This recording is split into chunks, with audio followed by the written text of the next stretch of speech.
প্ৰতিবাদৰ মাজতে আমি বিহু কৰি আছো দেই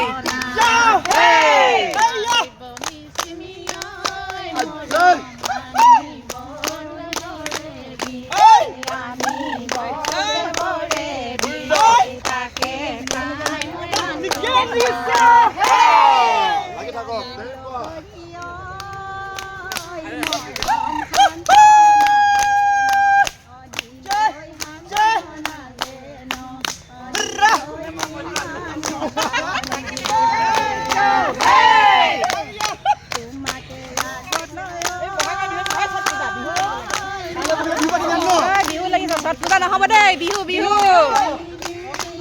ছট পূজা নহ'ব ইয়াত